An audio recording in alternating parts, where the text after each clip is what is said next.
All right, thanks for joining me today at Freelancer School. Today we have a very exciting, I'm very excited to announce our guest, Matt Inglot. He's the creator of freelancetransformation.com, where he helps freelance designers, developers, and marketers win clients and build that dream lifestyle through freelancing, which we all love so much. And Matt's expertise comes from running a web agency for 11 years, which he's transformed from a traditional brick and mortars office and 80-hour work week to significantly less work and far greater profitability. And for all of our listeners out there who are thinking about joining an agency, this is definitely an interview, or not joining an agency, starting one. This is definitely an interview that you want to listen to. From the experience Matt has realized that most freelancers and consultants make life far more difficult for themselves than it needs to be. Matt, welcome to the show. Thanks so much. I'm excited to be here. You are, across the board, a successful freelancer, successful agency owner. So how did you get started as a freelancer? It was partly out of necessity. So I started very, very early on. I was actually still in school at the time, and I had to pay my own way. Like, my parents didn't have money to give me for tuition or rent or any of those exciting things. So I had to figure out how to pay for school. And that started out with me just working for a startup and basically getting a really cushy job with them, and then going to school and somehow sleeping somewhere in there as well. You chose not to go into thousands of dollars in debt and actually get a job and take your life into your own hands, right? That's great. Yeah. So what happened was, I was paying my own way and everything, but then the startup ran out of money, as unfortunately startups tend to do. It's kind of an early life lesson to learn. So suddenly I was out there on my own, trying to be an adult, trying to also go to school, and having to actually support myself. And I knew web development. So I figured, well, I could go flip burgers for like $10 an hour, or I could try building websites for people. And one could have sounded better than the other. So I just went out there and I started telling people that I build websites. And that was actually pretty hard to do for a shy, like 20-year-old nerdy kid with not exactly a ton of social experience. But I mean, life was sort of on the line, I guess. I had to feed myself. So that kind of pushed me out of my comfort zone. I started telling people that I build websites. And next thing you know, I had my first few clients. And fast forward, what's actually now been 15 years. And this is what I do. And it's built an incredible lifestyle as a result. Yeah, and you had to feed yourself. I'm surprised you didn't take the burger route, because, I mean, the food's right there. But you chose your passion over food, right? So that's good. And it looks like I got both in the end. So you did what I did. You kind of chose the agency route. I own a marketing agency as well, but we have vastly different niches. I'm a fractional CMO. You are focused on conversion optimization. Is that right? Your agency? Yes, and more specifically working with digital businesses, specifically people who have online products, membership sites, things like that. So we started off fairly broad. I mean, we would kind of help anyone turn visitors into customers. That's still our tagline on our website. But behind the scenes, it's really a very specific client that we look for. Okay. Great. And we'll put a link to your agency in the show notes and all that. But you decided to go the agency route, which a lot of freelancers have been asking me, Mike, how do I scale and how do I start an agency? Well, I say the good and bads of starting an agency. What made you make that switch from, hey, I'm a freelancer and now I want to start an agency? Well, at first it was because I was immersed in the startup culture, quite frankly. I grew up in Waterloo, Ontario. That is a hot spot for startups in Canada. So basically everyone is telling you the same thing: grow, grow, grow. That is the mantra, period. So it's hard to grow up there and have any ideas other than that. So when I started making money and realized I had a business, I thought that was supposed to be the next logical thing I was supposed to do. I had to grow. So, dutifully, I went and I started trying to build a business. I opened an office. Then I opened a second, bigger office. I hired employees. A lot of this while still going to school, by the way, which I don't recommend. But I was doing all of this. And somewhere along the way, I actually kind of worked myself into a corner where I realized that, one, I had no idea what I was doing. Two, I hated what I was doing. And three, that it was all kind of collapsing around me. And that finally forced me to really kind of take stock of what was going on and realize a few things. First of all, I started an agency for the completely wrong reasons, which is that the outside world told me I should do that. And that the way I was running it was going to run it into the ground because I hadn't really figured out who our clients were, where we could actually create real tangible value for people. I hadn't figured out how to reach those clients. There was a lot of preliminary steps I hadn't done before I jumped into growth, which is kind of that whole like ready, fire, aim mindset, which I also don't recommend having gone through that. So at first I started, frankly, for the wrong reasons, and that started to end really poorly. But then when I regrouped, I realized a couple things. First of all, I did like having a small team. I didn't actually want to build a big company. The idea of managing like tens or hundreds or thousands of people, that sounds like a nightmare to me. Like, I don't know how like Jeff Bezos and Elon Musk and all those people I do agree. it. It sounds like hell on earth, and you can't pay me enough money to do it. But I do like having a team because it's impossible for me to do everything well. And as soon as I hired a designer, for example, I was allowed to stop pretending that I was a designer because really I'm not that great at it. When I started hiring programmers, it meant that I didn't have to do all the programming. And it meant that I could focus on the things that really I was able to bring to the business, like figuring out how we can strategically help clients and finding those clients and winning those clients, and then having team members that were able to fulfill that work. And that was kind of a good balance for me. So really, we're a team of 5 people. And if we somehow grow to 10 over the next 10 years, that'll be a hell of a lot of growth, in my opinion. So I like to call it a micro agency because I'm not a freelancer that's like trying to just be a jack of all trades, but also not really trying to grow a big business. It doesn't suit my lifestyle. It doesn't suit my goals. That's about it. When you were a freelancer, you were focused at first on web development, and then you started your agency. So what changed in your daily activities? The big thing that changed is that I didn't have to do all the client work anymore. I still did some, and even to this day, I still do some.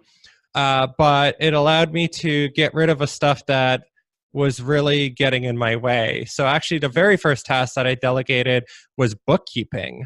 It had nothing to do with client work, but it was just entering stuff into the books, which if you're a freelancer, there's a very good chance that you're doing this thing yourself and you're probably dreading it every week or every month. We have And that it's in so common. easy to get that off your plate. So even if you're, you identify as a freelancer, you can still delegate.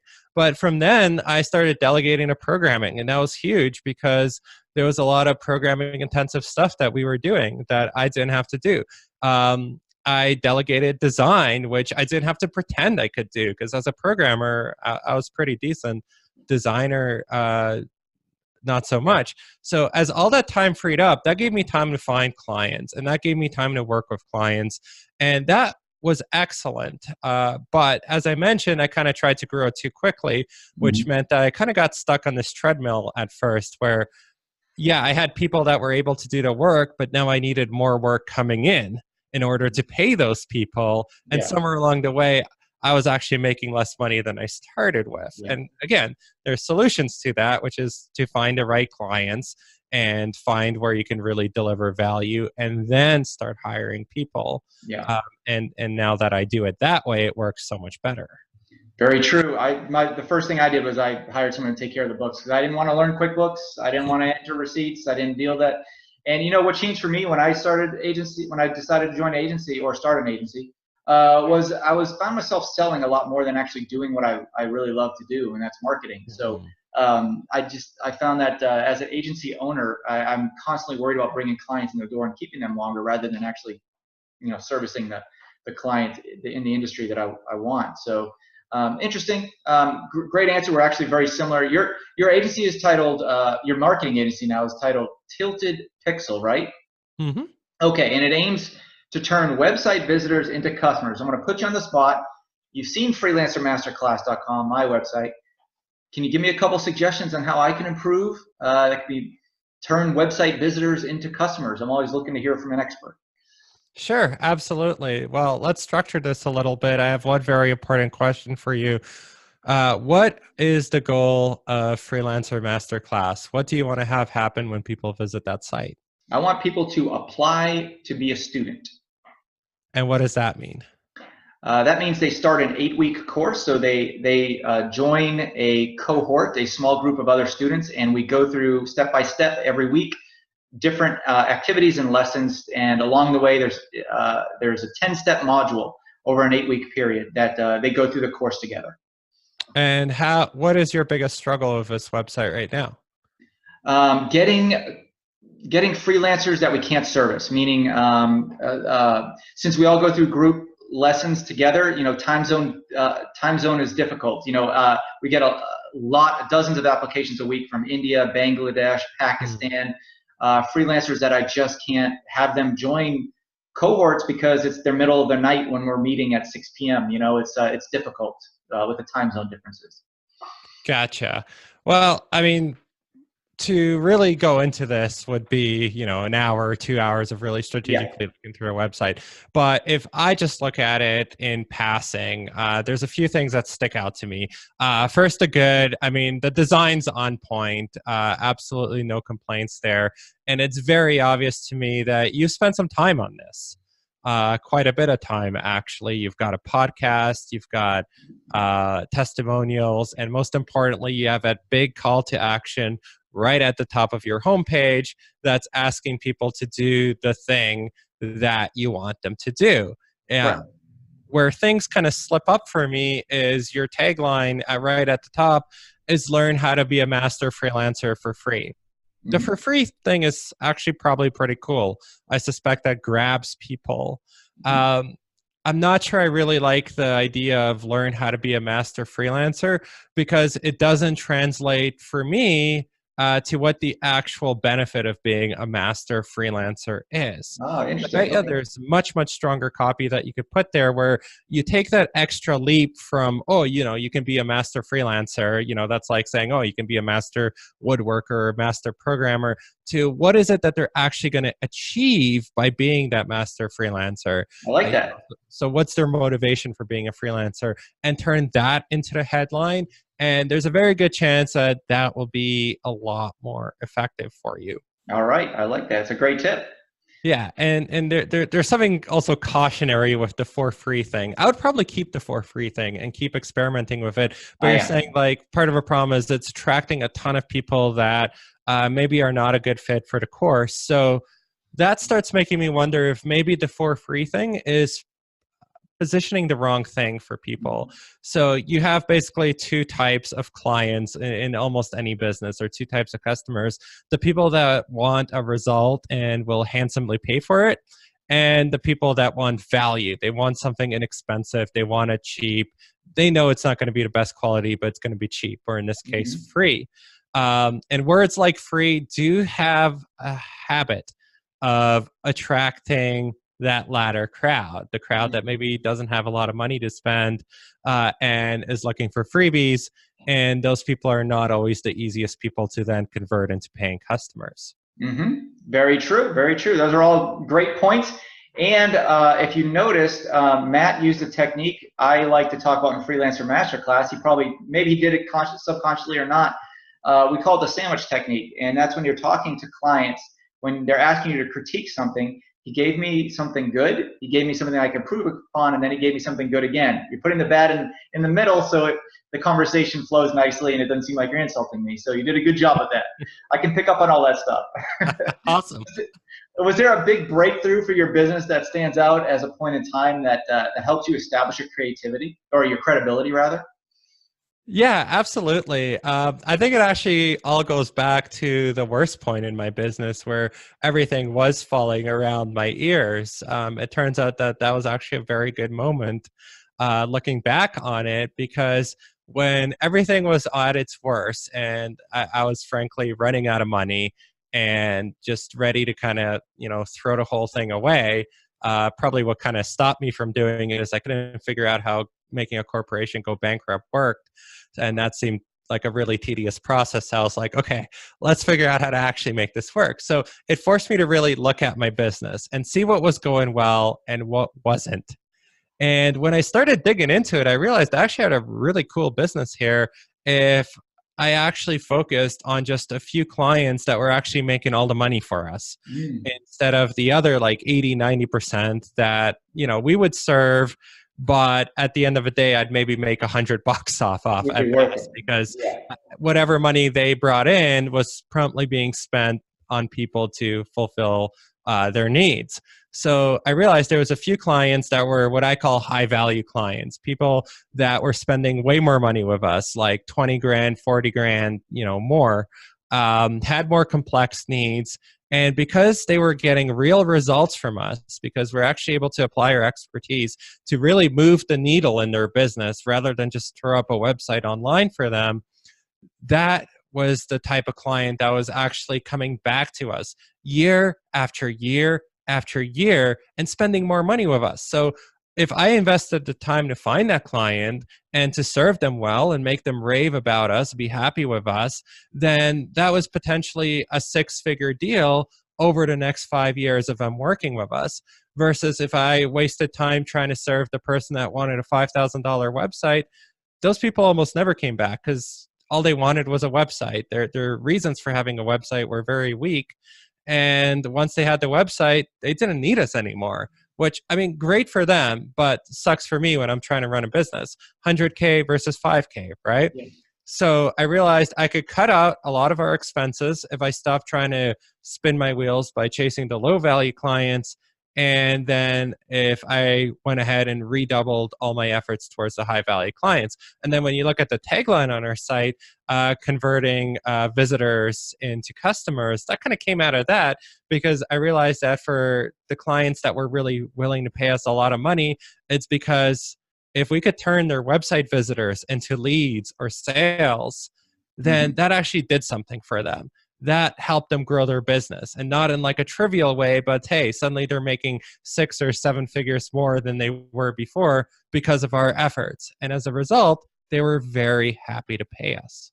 That's great. And it's really scary. Freelancers telling them that they have to pick a niche. Like, if I just had this conversation today, this freelancer search engine optimization specialist. He's like, I want to do SEO can be any industry. I'm like, you have to pick one because if you're targeting everyone, you're targeting no one. And I gave him the analogy of it's like you're trying to catch a particular fish and you throw in a net.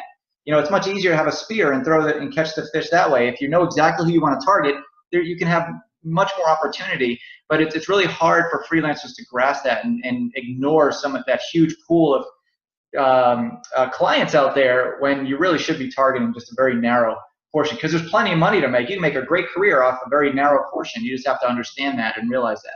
So you did that, I guess, early on in your career, and now you're reaping the fruits of your labor there. That's great.